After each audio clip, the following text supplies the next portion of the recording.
Thank you, everyone. So, welcome to join my last talk, and I will keep to the time.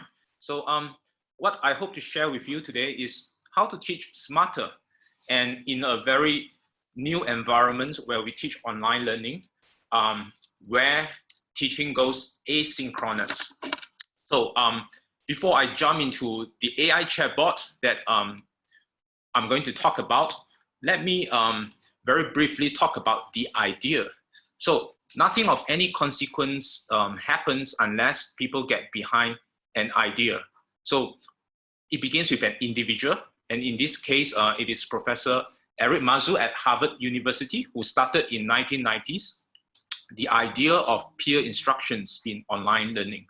And so once he has shared this idea, I think it has become a movement. So here I'm going to share with you a very brief one-pager infogram on Eric Mazur's classroom flipping with peer instructions. So the idea is to help students learn on campus. But as I mentioned now, we have moved to a period in which asynchronous online learning is taking place. So how would this idea carries over? But very briefly, let's look at what Eric Mazur's peer instruction is all about. For example, in campus, we are looking at a huge number of students. They might be learning differently, each one of them. And what the professor does is to transfer information. And oftentimes that is synchronous. Everyone at the same time, at the same place, receiving instructions from one instructor. But education is not like that, because we know that learning is very continuous. For example, students might even assimilate information from one another. So not just about transfer of information from one instructor to a whole group of students, but how could we enable peer learning? So this is the idea of peer instruction. Now, where technology can come in. So the idea of Eric Mazur's peer instruction is that, well, I would like students to spend some effort outside classroom in which they assimilate information, perhaps through textbook reading or video watching. Well, that's the outside classroom experience. And once they have done that, they have done their homework, so to speak, on campus, they will start to achieve the assimilation of information from the instructor and from their peers. And to do that, in a nutshell, Eric Mazur is suggesting a cycle. That's what you see right here, a cycle of, you can think of it as a cycle of process in which the instructor asks questions and make the students think about it. And there's a poll that will be carried out. And this poll very likely is in the form of multiple choice questions. And what happens is that students get to discuss among, with their neighbors or with their friends for like 5 minutes or so. And then there is a repoll that will take place. And sometimes this repoll is actually replaced by a real quiz that will then be recorded. So this cycle goes on perhaps like once every 20 to 30 minutes so that students are kept on their toe and instructors, they can read the classroom better and to avoid so-called expert blind spots. So in a nutshell, that is the Eric Mazur's peer instructions idea that has been well tested over the last 30 years or so. And now we are in 2020. So this is where software plays a role. Software is eating the world. So in what Mazur has been doing originally when he does poll is to use Clicker. And Clicker is a kind of hardware that is well used in a lot of campus in North America. So here we have designed an AI chatbot that digitizes the clicker. In fact, let me show you this chatbot now, AI chatbot, the Nemo bot, we call it. It's an AI coach to teach you both a lot of courses from freshmen all the way to postgraduates. And why chatbot for teaching and learning? Well, it's personal, it's mobile, it's 2020. Anytime, anywhere, asynchronous, and it's visual, not just video, audio, but you have emojis. That's very powerful. That conveys a lot of information. later you will see how we insert emoji into teaching. And there's no unwieldy software installation. There's no reason or excuse why the clickers will not work or the battery being run out, because that's your mobile phone. And it enables personalized learning with the integration of online social networks for agile feedback, not just to students, but to the instructors as well. And I think this is a totally new way of pedagogy innovation, and we would probably see more of these mobile technologies integrating with teaching. And I'll very briefly talk about AI course that I've been teaching to a large freshman group, around 140 students last semester, as well as postgraduate students in this current semester. So as I just mentioned about Eric Mazur's peer instructions, there is an in-class learning and an outside classroom learning format. So there are questions that we would be pondering. For example, how much time should a student be spending in reading up so that they are getting ready to assimilate instructions to learn from their peers in classrooms, whether it's online or on campus. So these are some of the very interesting questions that we would like to know. And perhaps through this, we can figure out the learning curves of students, because each one is different. And once we have all these data, perhaps we could then interleave them and use machine learning algorithms or smart data analytics to find out a way for individual students to sort of learn better and smarter. If you recall Professor Wagner's earlier talk on the hierarchy of learning, right at the base, passive learning, and right at the top, mastery. So what is the route to mastery? And this is where I would like to mention that our AI chatbot as the Uber, right, on this route to mastery. So what do we use this chatbot for? Self-assessment, like you have just heard about, doing polling, self-assessment through quiz. And there is the notion of gamification, so that students are motivated, are driven to work on the quizzes that we send out. They could be in classroom or they could be outside classrooms. And because of the fact that it is integrated with online social networks, there is stronger motivation for the weaker learners to learn from the stronger ones. And there is, of course, a lot of data that we can tap into in order to formulate better pedagogical ideas or innovations in the form of so-called bite-sized learning, or fed through this chatbot to the students.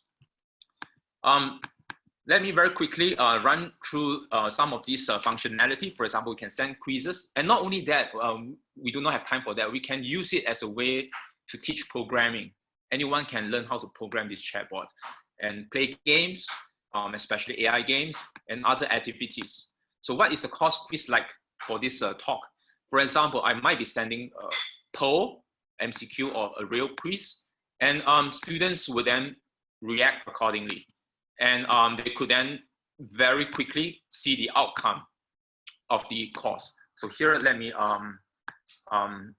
show you an example of this quiz being conducted.